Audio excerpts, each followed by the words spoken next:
What's going on, guys? Welcome to our first episode of the What's Next podcast. Sitting right across from me is a great gentleman by the name of Matt Fernandez. He's the pitching director here at MCA, and he helps oversee a lot of our MCA pitching development, the MCA scout team, and he currently helps also coaching at Florida Christian, which they had a pretty good run. Just like us at Westminster, we had a good run. We got cut short, but we won't talk about that. We're going to talk about a lot of other stuff. So, Matt, welcome to the podcast. This is first of many. Yeah, it was a good time, especially, I don't know, when sometime in March we coached against each other. Nice to coach against your boy, other side of the dugout, other side of the field, and compete for a little bit. So a lot of the guys that are our clients, we played against, we had the game plan against, and it was kind of tough. So yeah, it was a fun year, though. Fun year. And we're not going to kind of harp on the competition we had with Florida Christian and Westminster this year. In the past, you know, it's been a rivalry. We coach at rival high schools, and somehow, you know, we ended up being pretty good friends. We won't harp on it, but Westminster did beat them. Had some good players, had some good competition. But with all that being said, we're not here to talk about the rivalry between me and you, even though there's not one, bro. It's all love. I got love for you. But we're here to talk about a lot of our MCA clients, a lot of them that played for us in the MCA scout team during the fall, and a lot of other ones that either we don't have stats on just yet, or they've been balling, and we're able to highlight them too. Matt, you want to kick it off? Yeah, we'll start off with our boys at Melendez Jesuit. They won their 4A district down here in Miami. We'll start off with probably, I would say, as a pitching guy, one of the better pitchers in the county is Vic Escobar. I mean, 52 innings, 56 strikeouts, 2.5 ERA, Embry-Riddle commit, helped them win that district. I think he did a great job over there. What was kind of funny about Vic is that, of course, like I said, I coached at Westminster, and we faced him, and I saw the slider. I like to kind of sit next to the catcher and see what they throw, and I saw a slider, and I was telling our hitters, I was like, hey, fellas, you got to lay off the slider. You got to try and hammer the fastball. And even the fastball played. It was had some good life. And, I mean, there's a reason why they're 4A district champions, and they beat Key West, who's one of the top teams in Florida. But, yeah, that kick and pitch. Yeah, I think he did a great job. I think everything he did, I think controlling the game itself, I think with the opponents he pitched against, I think he just did, I mean, there wasn't really words that you can put to it with the season he had. I mean, Guille Corradi hit 309 for them, right? Hit all around the order. He did a great job, too. Landy Montiel, uncommitted. Both these guys are uncommitted. Him and Guille, he hit 328. Filled in, played some first base, some DH. I think those three guys there at Belen did a great job helping them make their run. Yeah, and both of those guys are impressively, of course, they hit 309, 328, but they're both very good defensively. If you look at Guillo Corradi, he has a good frame to where he's very fast twitch. When he gets on base, he's a threat. Orlando Montiel's more of a power guy, and he's still able to field his position really well. Both of these guys we were able to coach in the fall, threw them in the lineup right away, and they both are very different players, but I think they complement a team like Belen really well. And then, of course, on top of Vic Escobar being the ace of that staff, I mean, it's impressive what Belen is able to do year in and year out. Yeah, I think overall they did a great job, all three of them. I mean, all three seniors, two of them being uncommitted. I think they're going to make some schools in the fall very, very happy. Absolutely. Now, next up, let's talk about the St. Brendan Sabres. We got Kevin Leon, a fellow Pitt commit. If you guys don't know, I went to Pitt. Matt went to Pitt. H2P. We're coming off a pretty good week right now, actually, which we won't harp too much on, but beat West Virginia, swept University of Virginia. Not too bad of a week, but Kevin Leon's going to a great place in Pitt. He hit 403 with over an 1,100 OPS and 9 stolen bases. And then Alan Perez was the catcher for that team, caught every single day. Had 400 on-base percentage with 3 home runs, and he's committed to Eastern University. Matt, we both played him, so what do you think about them? And was it tough, like, pitching to guys like that, especially a guy hitting 403 and a guy with 3 pumps also? Yeah, I think them two in the middle of that lineup really helped them have the success they had.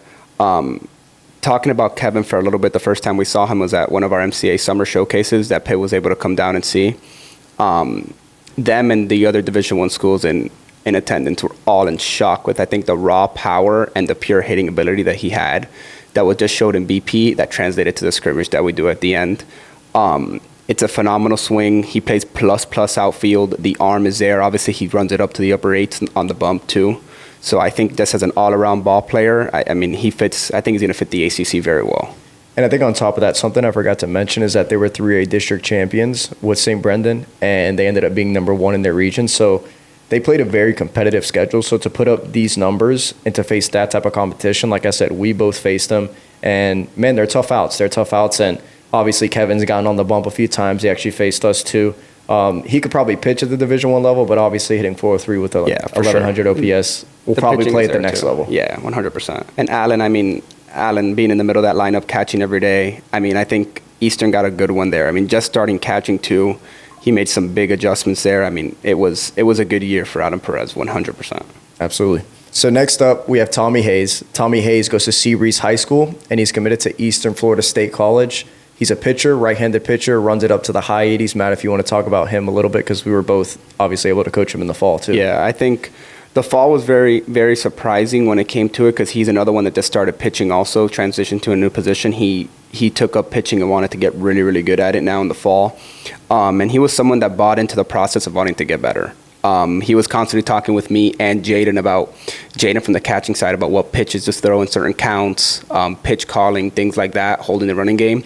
Then he'd come to me for little mechanical things that didn't really need to be changed, because it's more of that raw pitching ability that he did from being an athlete. So, I mean, the numbers that he put up with a 3.89 ERA, 48 Ks and 45 innings, I mean, being the anchor of that pitching staff, I think he did a good job helping them win their district up there in Seabreeze. Yeah, they were 5A district champs, and we have some other kids that are from Seabreeze too, which we'll highlight at another time. But Tommy Hayes kind of being the workhorse of that team, it makes sense. We saw him pitch. He's a stud of a pitcher. He's staying in the state of Florida, so I think that in itself, if you know the landscape of college baseball, and especially here in Florida, that's tough to do. But this guy, I mean, he's a no-brainer. He's a guy that has sinker. He has good pitch ability. I mean, it's a guy that I loved whenever he was on the bump. Had a good body to where he could fill it out, and he was kind of like a threat on the bump. I mean, as a hitter, I hate facing guys that are like kind of big, and it's like, man, like it feels like it gets on you. Yeah, I think, and he's another one that took advantage of kind of like the fall landscape of being able to go to that workout at Eastern Florida State and committing. So I'm very happy for him that he was able to find a home close by his house in Florida. Now this guy Uni Paredes, I was very impressed by him. We had him in the fall as well. This past year, he just hit 315 with 6 doubles and a 480 on base percentage with St. Thomas Aquinas. If you guys don't know St. Thomas, look them up. They're one of the best schools in the state when it comes to high schools. And on top of that, their social media team, shout out to them. They're doing a phenomenal job. But he's committed to Daytona State College.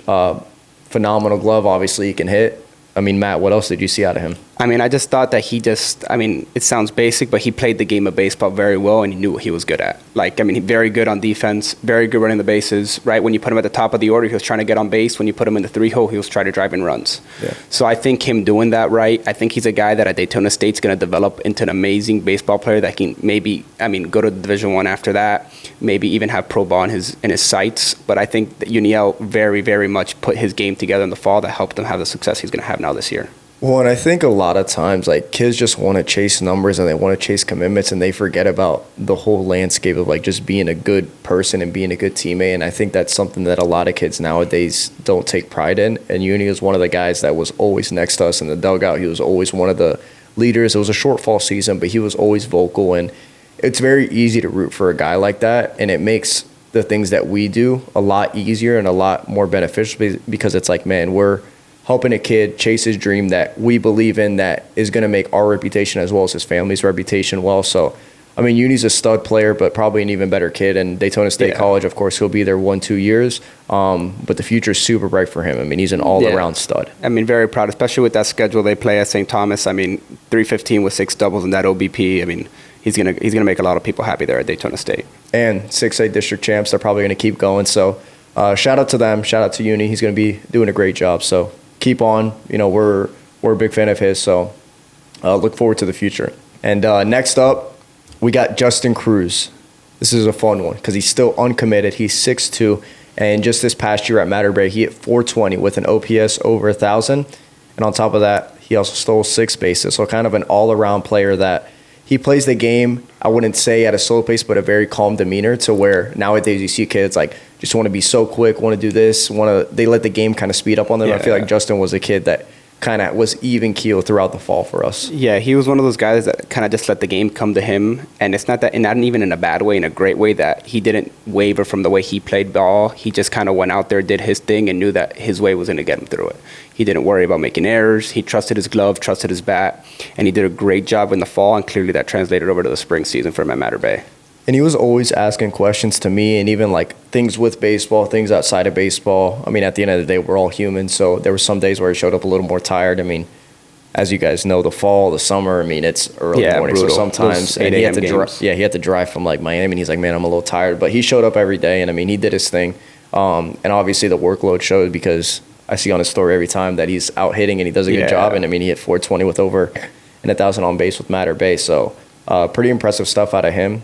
Uncommitted guy, 6'2", good frame. I mean, that's a guy that I feel like any college can mold to what they want to be, but you know, the mold is very easy when you got a guy hitting 420. I mean, grabbing a guy this late, I mean, in April, hitting 420 is going to be a steal, 100%. Absolutely. So next up, I'm going to talk about a 5-tool player, Mason Sanders, who's committed to Gulf Coast State College, and he currently goes to Spruce Creek High School. This past year, he just hit 328 with a 557 on-base percentage. And this isn't something you see often, but he had more walks than strikeouts at the plate. We also got to see him play in the fall. Matt, what are your thoughts on a player like him? Yeah, I mean, we've been harping on this a lot. I think a lot of the players we have are playing good competition every day in high school, right? But he's another one. I mean, you could look up Spruce Creek. I mean, in the past, what they've had there, right? Most recently being Zach Veen and what he did. But, I mean, they play a competitive schedule. So hitting 328 with that 557 OBP, I mean, and then more walks and strikeouts is, I think, crazy. With the defense he plays, I mean, he's going to be a problem at Gulf State.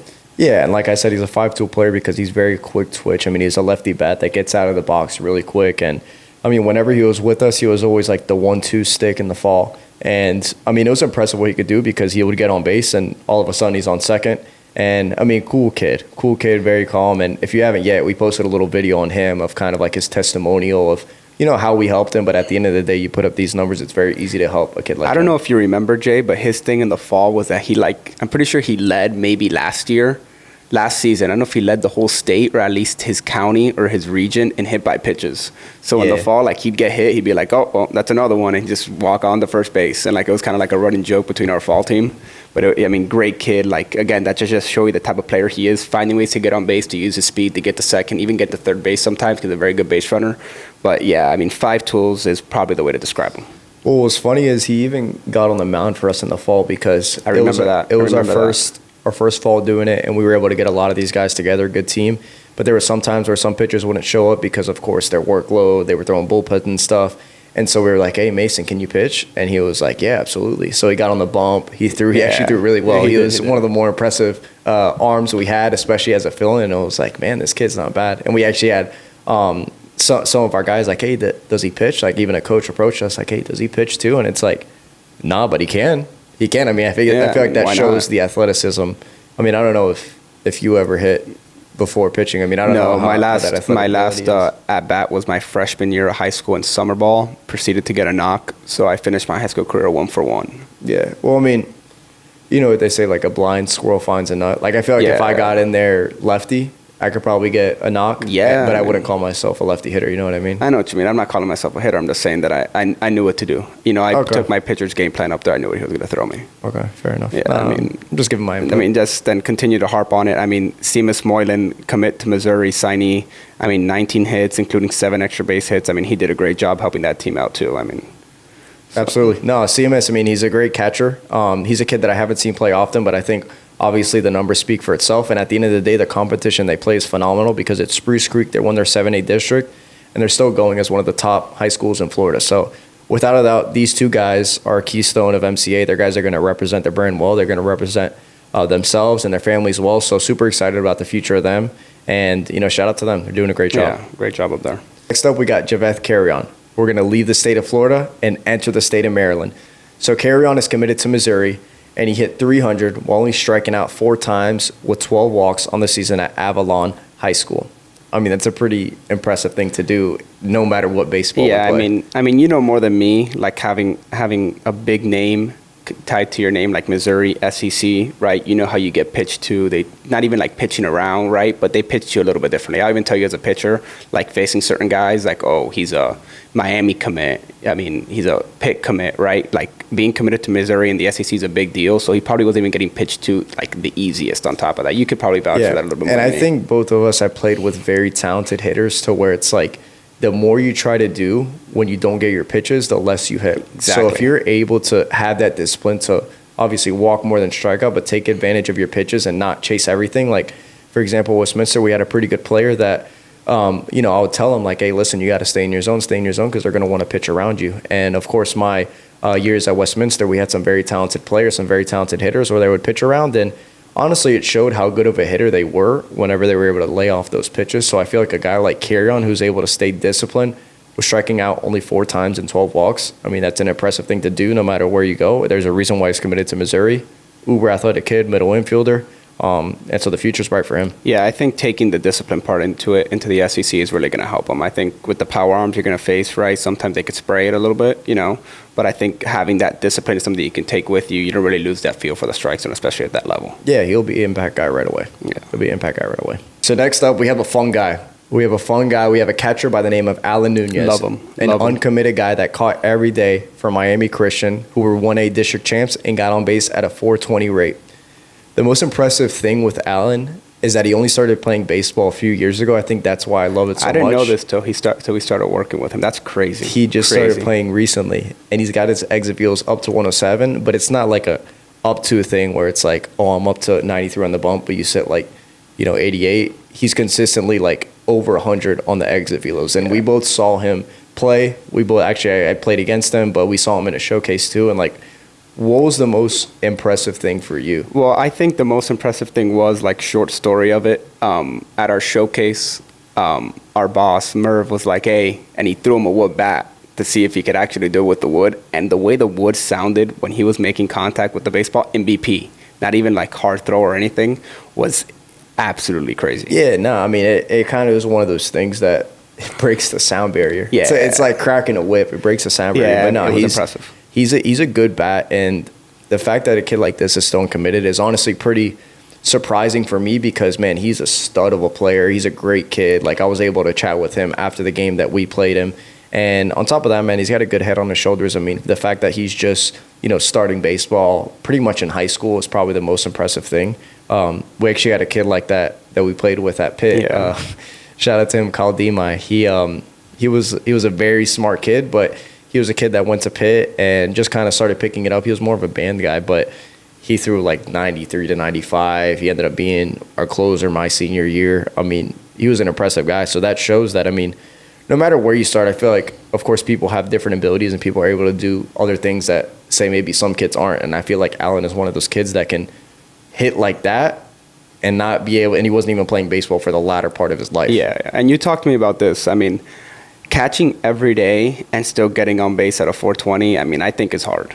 It's tough. It's tough because your legs kind of they don't get underneath you as well. Yeah. And you just want to start creating a lot of stuff. Whenever, I would catch a lot and I would try to hit, my pull would be so slow and I wouldn't be able to swing as hard or get as consistent bat speed. But yeah, I think that's great. Catching every day and getting on base. It's awesome. I'm taking it. If you're getting a guy that's getting on base at a 420 rate, I mean, that's a great thing. And at the end of the day, he caught every day for district champions. Yeah, so exactly. And a good high school, Miami Christian, constantly. I mean, I think they're constantly going to states too. Yeah, they have a good history. So yeah. If you haven't yet, look them up. Look up Alan Nunez. He's a great player and a great kid. Another uncommitted guy. I mean, the fact that he's still uncommitted is crazy. Is Chris Rodriguez at Somerset Academy. They're making a run right now in the 4A regional.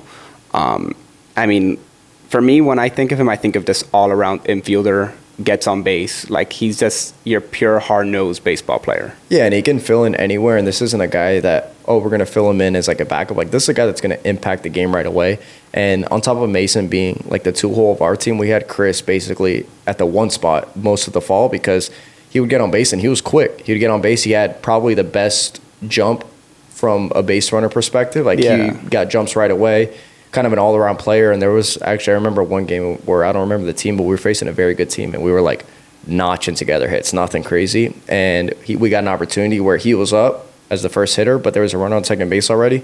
And he got a huge hit, and I think we ended up winning that game by 1 run. But that type of thing, I mean, that's one of the things that you can't teach is that clutch factor. And at the same time, he's able to do that, obviously, with the 4A regional semifinal team. I mean, they're still going. He's a great player. He's a great kid. And just very fast twitch. I love fast twitch players. I don't know if you can like touch on that a little bit, a little fast twitchness? Yeah, I mean, to be honest with you, as a pitcher, it's one of those guys that you see that's not as intimidating in the box, but like you just go up there and attack, and next thing you know, they rip a backside double off you, and it's like, oh wow, how do you catch up to that up in the zone? Yeah. You know, so just things, and I mean, him getting, like, at least in the fall part, like him getting on base, him showing what he can do on the bases, I think he really put himself in a good situation to showcase himself, right, to get to go play at the next level. No, for sure. Our next one is an uncommitted catcher. My catcher at Florida Christian, Andres Pasternak, another guy still uncommitted. I mean, hitting 300 with a 440 OBP. He missed some time in the middle of the year there with a little bit of an injury, but he caught every single game that he was available. He was catching behind the plate. He did a very good job handling our pitching staff as a senior, right? Wanted to take control, wanted to talk to them, wanted to catch pens, you know, and then he hit 2-hole in a lineup that was pretty good. So hitting 300 with that 440 OBP just set us up for success. Yeah, and that staff has a lot of good arms, which we're actually going to carry some of them into our summer circuit too. And the fact that Pasternak was able to, you know, handle a staff like that, and on top of that, I mean, he's a tough kid. Like, we obviously played each other. There was a little something that happened where someone ran into Pasternak and he got up right away, and of course he was able to just battle it off. And he's a guy that just wants to get out there, compete. He doesn't talk too much, but he'll play with a little chip on his shoulder. And so this kid can do it all. I mean, he can hit, he can catch, he can do everything that you need him to be. And on top of that, I mean, we haven't talked too much about academics, but this kid's that's pretty smart and that'll kid. come into another thing I want to talk to him. He's kind of like, I didn't know this about him till midway through the year, but he's a little bit of like that quote unquote student of the game when it comes to it. Like in our spring break trip, he called all 3 games with no issue and wanted to, right? And he learned, and then he would come and talk to me about it and be like, oh, look, would you have called this in this count? You know, so I think him learning that and wanting to get to that next level is what's going to prepare him for the next level. But shout out to Matt, because he's the one that calls pitches for Florida Christian. So that should show you that, obviously, if Matt trusts a guy like that to handle the staff and to handle the pitch calling of that, I mean, I don't think people understand how important pitch calling is when it comes to games. They just think guys get hit because their stuff's flat. But sometimes you throw a fastball that they're late on, and then we throw a breaking ball, and then they get hit, and that's not on the pitcher. It's like, oh, he was late on the fastball, so he's going to gear up for it, so I'm going to throw an off-speed pitch. Yeah, Sony worked and it'll be the show. Yeah, sweet. That's it. Nothing past that. So, yeah, good future for Pasternak. I mean, he's looking for a home, and this kid can do it all. Next up, we got Ivan Perez, who I think is one of the most interesting guys we have. He's committed to Tallahassee State Community College, and he currently attends Columbus High School, who are the 7A district champs and a top 25 team in the nation. And in 40 at-bats, he has 10 hits, and honestly, I mean, he's just a specimen of a player. What do you think? Yeah, I think he's another guy, one of our fall scout team guys. He's another guy that we recommended for him to go to a showcase, right? And he did what he needed to do. He put on a show, an absolute clinic in BP at our summer showcase. Then he went to the Tallahassee State workout, put on an absolute clinic in BP there, showed some good arm from the outfield. I'm pretty sure it was upper 8th from the outfield throwing. Yeah. Right? So, like, I think that's another thing that we did a good job of trying to find a good place for him to play at, right? And I think between me, you, and Merv, we did a great job in trying to find him a home, right? And I think he absolutely ran away with that opportunity going to this workout, right? They came down, hosted a little workout at Southwest. He went over there, did his thing, showed what he can do with the bat, and he completely took advantage of an opportunity. Yeah, and on top of all the stats, even as a triple too, I mean, if you look at the kid, he's got forearms the size of Popeye. Like, it's actually pretty impressive. He looks like a college guy that's filled out. But like I said about Mason and Uni, he goes to Columbus, which are district champs who have a good chance to play for a state title. And I mean, not to be biased at all, but I played Columbus. I didn't play them specifically. Westminster did, and they're a pretty good team. Yeah, I think him being on that team and playing a lot just shows the type of player he is, because, I mean, they have Division I guys all around the diamond, and he's finding his way into the lineup there. Absolutely. So he's done a great job there. Shout out to Ivan. And so next up, we got Caleb Hammock, which we're also going to go outside of the state of Florida, and we're going to enter the state of Texas. Second best baseball state probably out there, I think. So he's a catcher from Second Baptist High School who's killing it right now, hitting .562 with a 1384 OPS. I mean, we said it before, as a catcher hitting that much, I mean, and catching as much as he's catching, I think is impressive. Yeah, and he's still got a lot of season left. He's only had 13 games thus far. So I know Texas baseball is different than Florida baseball. They're still going, but I mean, 526, 1384. And I think me and Matt have had a conversation before, because we played with multiple kids from Pitt that weren't D1 transfers. Of course, nowadays a lot of it is D1 guys going to D1 schools or kind of working their way up. But we played with guys that transferred from D3, that transferred from, JUCOs that were outside of the state of Florida. And no matter what kind of baseball you play, doing this at any amount is hard to do. And I feel like that translates into every single baseball setting, baseball state, baseball division. Yeah, I think baseball is probably the only sport where, 526 is 526. Yeah. It doesn't matter. It doesn't matter where you do it. He still has to put bat on ball and find the gap. You know. It's like throwing 98 in Colorado versus 98 in Florida. Yeah, what's the difference? Yeah, it's 98. It's 98. So, shout out to him. 526, still looking to find a home. We're working schools in Texas for him. If you're a school in Texas and looking for a guy that wants to catch every day and wants to develop under your program, I think this is an absolute no-brainer. He's willing to go anywhere to play baseball. He's hungry for it, right? Merv has had conversations with him, and he's hungry to play at the next level and hungry to find a home where he can develop. So I'm excited for Caleb. I'm excited for his future, for where he can go. And lastly, I want to talk about a lot of the committed guys that we have in the 2026 class that are doing a phenomenal job that I just want to highlight too. We got Reed Hollenbach that's committed to Western Oklahoma. Abiel Castillo that's committed to Western Oklahoma. Sebastian Malone committed to the University of Oregon. Brooke Zumwalt and Johnny Badala both committed to the University of Pittsburgh. Alejandro Cotto committed to Florence Darlington. Michael Vigil committed to Northwest Florida. Matthew Babigian and Sebastian Rivera both committed to Barry. Matt, obviously we've played with some of these guys, and what do you got to say about them and kind of like what you've seen? Starting off with Abdiel Castillo, he's one of the scout team guys that played with us. The raw skills that this guy showed over the fall coming in, he would literally roll out the car, warm up, do his thing, stretch. Next thing you know, homeboy's going 3 for 4. It was impressive. Yeah. Impressive. No, it was. And then on top of that, we had some other kids from Central Point. One kid being a great kid, Ahmed Nasser, committed to Oklahoma. Not one of the MCA guys, but super good kid. All those kids that come from Central Point, they got a very good head on their shoulders. So, Abiel was funny. Like, them two were like brothers, and they'd always compete with each other. So they're great kids. Abiel is a stud. He's committed to Western Oklahoma. He's got a very bright future. And I kind of want to talk about Alejandro Cotto, who played with us a little bit in the fall too, lefty bat, committed to Florence Darlington. Of course, Florence Darlington is one of the best JUCOs in the nation. They just went to the JUCO World Series most recently. Alejandro currently goes to TNXL Miami. He's a lefty bat, lefty arm in the outfield, and he was top of the order guy for us too. And the kid has some raw hitting ability. Yeah, he's got juice in the bat, but the raw hitting ability is impressive from the left side. Yeah, if you know anything about TNXL Miami, they do a great job over there. Cesar, Agon, Kevin.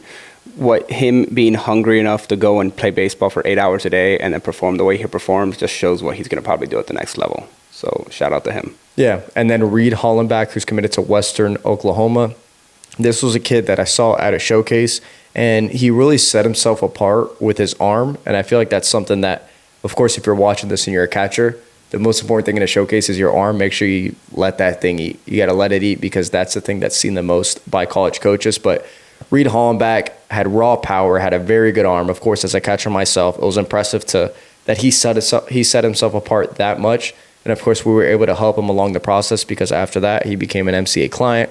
We were able to connect him to a lot of different colleges. He's outside of the state of Florida, so we got him to Western Oklahoma. And that's a very good JUCO. We know a lot of good coaches there, so he's going to do a great job there. An impressive catcher, an impressive power, and just a lot of raw ability. And I think he stands at like 6'3". So. Yeah, but he's a high talented prospect. Yeah. And then on to the next one, Michael Vigil. He goes to high school now at Matter Academy, Northwest Florida commit. Another MCA guy, showcase guy. He was a guy that came into the showcase as a PO. We kind of knew that he threw the ball really well, right? The velo range that they gave us was huge, and he got on the bump and was 88-92 in a showcase. In a summer showcase at the end of the summer, he had done a full summer circuit, but between that and the breaking ball was very impressive. He was putting up good numbers. The metrics on the breaking ball were amazing. The fastball played. I think he's someone that learned how to pitch all the way through last summer and really showcased himself well at an MCA Summer Coach Showcase. Absolutely. So let's talk about Brooke Zumwalt. I don't know if you know too much about him, but I met Brooks, and of course I know his dad, Alex Zumwalt, who was the current hitting coach for the Kansas City Royals. And Brooks is a tall frame catcher, lefty stick, committed to the University of Pittsburgh. I was able to meet him, comes from a great family, but man, that kid can hit. And that's a big steal for the University of Pittsburgh because he's a guy that's going to be an impact bat right away. And I know the landscape with, D1 baseball, especially power forwards, you want to get the freshmen and develop them right away. But I actually spoke to a lot of the assistant coaches at Pitt, and it's like, listen, man, we're not recruiting heavy when it comes to this class. We just want guys that can play right away. So a guy like Brooks, a guy like Johnny Badala, those guys are going to be impact guys right away. And that guy has a very bright future ahead of him, and he comes from a baseball family, which I'm sure we can both attest to. I mean, that plays a lot of dividends when it comes to the baseball IQ in itself. Yeah, I think all I've heard from Merv is that these two guys are guys that are going to go and impact this program right away. If it's from a baseball perspective, they're two great kids that are hungry to get better, right? So they're two kids that don't even know how good they are because they want to get so much better, if you know what I'm trying to say. Yeah, absolutely. They're hungry for improvement. The bat is there for both of them. I think they're both going to be the guys that get their first day of BP and is going to show out. So I'm happy for both of them to go to Pitt. The next two are two righty arms that I absolutely love, Matt Babigian and Sebastian Rivero. These are two guys that played for us on our MCA Fall Scout team, and probably my two favorite pitchers from the aspect of they were two guys that every single outing, before, during, and after, were always asking us something to get better with. Like Matt was someone that's hungry about the metrics, hungry about development, right? And it was always, like, what do you got here on this fastball? Sometimes I even tell him, hey, Matt, bro, like, I don't got a rap solo in my head, dude. It's tough, man. But, like, he just was, hungry to get better. So I'm happy for him. He was someone, he's from the Northeast, from the Boston area, and really wanted to come down south and find a home, and we found him a home at Barry. I was ecstatic when we heard that news. Yeah, and we both been able to see him pitch for not only the scout team, but for TNXL Miami. We were able to see their development as well, and both of them are going to Barry University. So shout out to them. They're doing a great job, and I kind of look forward to seeing them, and I'm probably going to watch them pretty often since we're in Miami. They're not too far. So being able to see those guys, being able to keep up with a lot of the guys that we've named is something that, we take a lot of pride in. At the end of the day, we represent a bunch of high class is bad. A bunch of first class individuals that just do their thing on and off the field. And so, I'm hyped to see all these guys go to college. And, of course, the guys that are uncommitted, if you haven't yet, check them out. But the numbers don't lie. They all do a phenomenal job. And, I look forward to the future of MCA. I look forward to the future of these guys because at the end of the day, they're chasing their dreams, and the dreams aren't over just yet. They're going to keep going. They're going to go to bigger and better places. And at the end of the day, they're always going to be family to us, whether they played with us or whether they're under our MCA umbrella. They're great kids. We represent great kids. Yeah, amen to that. These kids are all the epitome of wanting to be the 7%. Like, they do everything in their power to try and get better and to motivate themselves to get to where they need to get to play college baseball. So I'm happy for all of them. Thank you guys for having a great year. Thank you guys for keeping us in check with what you've been doing, right? We've had a blast keeping up with you guys. Even some of you guys, we had a blast playing against you, right? And good luck to you guys next fall, and keep grinding during the summer. Yeah, not too much of a blast, though, because some of them did their things against us. But very true. If you're still looking for a college and you're interested in taking that next step and being a part of the 7%, make sure you check us out at Melendez Collegiate Advising or shoot us a DM at any social media so you can be a part of the 7% and take your game to the next level.